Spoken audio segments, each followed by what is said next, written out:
So I was surfing around the internet just a few minutes ago, looking at porn, as I'm generally want to do early in the mornings, checking all the sites, seeing what's new. And I figured, since I'm already looking at tits, why not do a Lacey Green video? After all, you guys will back me up on this. If you see, one woman's tits, you want to see another woman's tits, so let's go, Lacey. Oh, hi, babes. You know what is so deliciously hot to me? Oh, wow. They can talk. Awesome. I'm with a person I like, and there's a little bit of sexual tension, and then they lean over and they're like, "Can I kiss you?" I don't make that sound, usually. Really? That's all it takes to get your legs in the air and make you squeal like a donkey? I mean, I've heard of easy tricks before, but... whoa.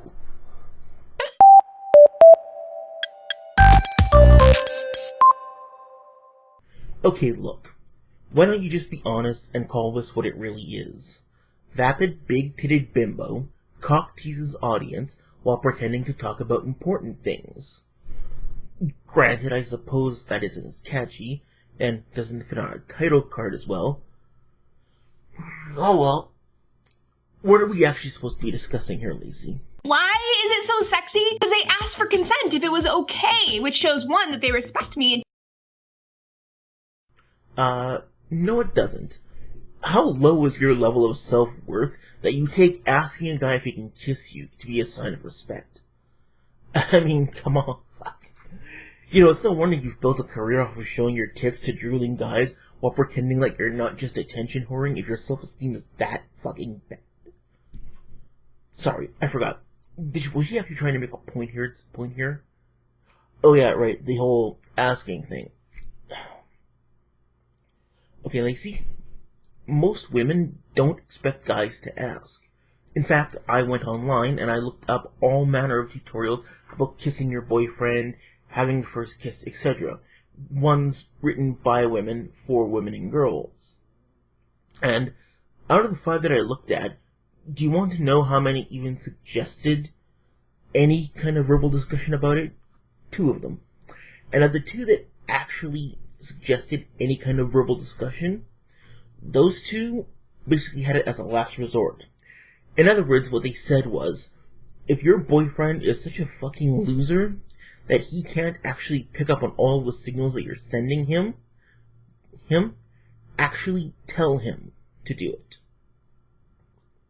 So, it basically seems as though you're the only one who wants to be asked. Most girls seem to want the guy to take the lead, or, for it to be spontaneous. I don't recall a lot of romance novels or chick flicks where the guy, sits around going, "Can I kiss you? Can I touch your breasts? Can we fuck now?" I mean, I would think you would be aware of this since you're supposedly billing yourself as a sex expert.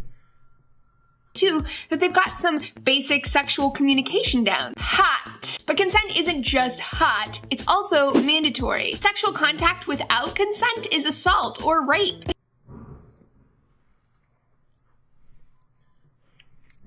Okay, Lacey.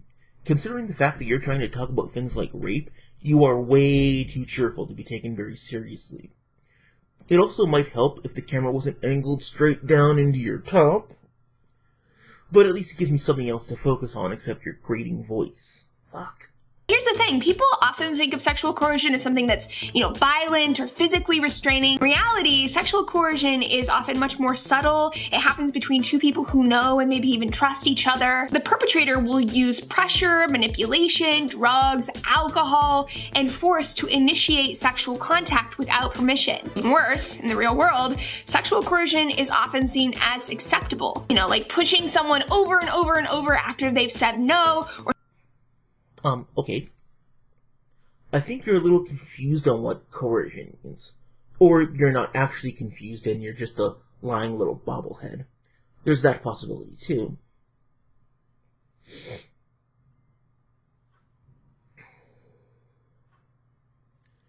You see, what Lacey is trying to do is something that is very common for ideologues. It's a common tactic used to manipulate people called loading the language. I plan to do a video on this more in depth at some point in the future when I can get the time, but basically there's a couple of ways that this works. Essentially, loading the language is when words are used, or in her case misused, and are charged with emotional connotations that carry along with them preconceived notions. It's basically used to make a position seem impossible to argue against by attaching new meanings to a word in order to discredit it. For instance, Lacey just tried to say this. The perpetrator will use pressure, manipulation, drugs, alcohol, and force to initiate sexual contact with. Now, coercion, despite what she's trying to say it is in fact using force or threats to make someone do something against their will. Those other things that she's trying to attach to them, pressure, alcohol, etc., are all things that she's artificially trying to attach to the word coercion. Because by attaching all those things to a word that describes a crime, she can use the emotional and natural negative response we would have to the word and piggyback all those other criteria onto the word as well. This way, the negative response is carried over to those things by proxy. And I must say it's a pretty fucking scummy thing to do. Much like trying to distract people with a pair of obviously displayed tits and a pretty face making sex noises to ensure that they don't notice that they're being manipulated. But I'm sure you wouldn't do that, would you, Lacey? Are you enjoying yourself? How does that feel? Do you like that? Do you want me to keep going? How far do you want to go? You look uncomfortable. Are you okay? Really? You're not even trying to pretend that you're anything more than a glammed up cam whore, are you?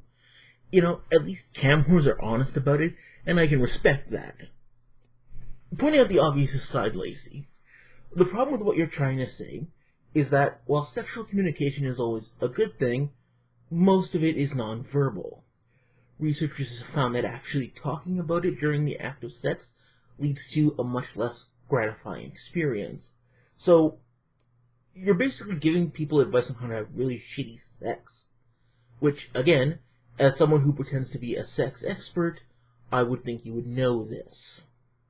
Good consent is basically just checking in. It's paying attention to someone's body language, how they're doing. It's keeping those lines of communication open so that everyone's on the same page and everyone feels safe and comfortable, which means this is not how you ask for consent.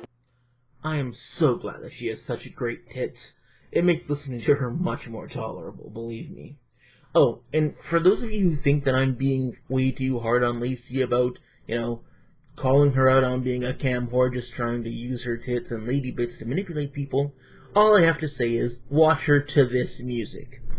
I thought you liked me. I promise you'll like it. Just do it for me. What's the big deal? We've had sex before. I'm so horny right now. You liked it last weekend. Are you enjoying yourself? How does that feel? Do you like that? Do you want me to keep going? How far do you want to go? You look uncomfortable. Are you okay? I thought you liked me. I promise you'll like it. Just do it for me. What's the big deal? We've had sex before. I'm so horny right now. You liked it last weekend. Are you enjoying yourself? How does that feel? Do you like that? Do you want me to keep going? How far do you want to go? You look uncomfortable. Are you okay? Giggity. Also, potential rapist alert. Rapists often see sex as something that's owed to them. Sex is never something that's owed to someone. Doesn't matter if you've been flirting, if you hooked up before, if they bought you dinner, not even if you're naked. Pushing someone until they finally give in is not consent because you're basically not giving the option to say no. Okay, you're gonna have to explain this one to me. How is constantly asking someone to do something not giving them an option to say no?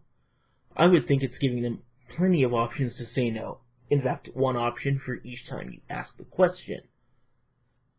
If this is how you're defining coercion, then every single salesman I've ever encountered should be locked up. Which actually isn't a bad idea. How can you know if someone is consenting once you ask? Yes, please. Mm-hmm. Oh man, that feels so good. Touch my body, put me on the floor. Mm-hmm. Yeah, I didn't add that one. She did that herself. Keep going. I'm down for anything in these areas, but not these areas. Yeah, right there. Why, yes, I would like that. Notice how consent is a clear yes. It's enthusiastic. I want it. It's so slutty. Again, though, this is not how most people actually communicate during sex. Now, I realize that you're more used to responding to, yo, here, now. But if you're going to call yourself a sex expert, you actually have to understand how people have sex. You know, normal people. Non-prostitutes.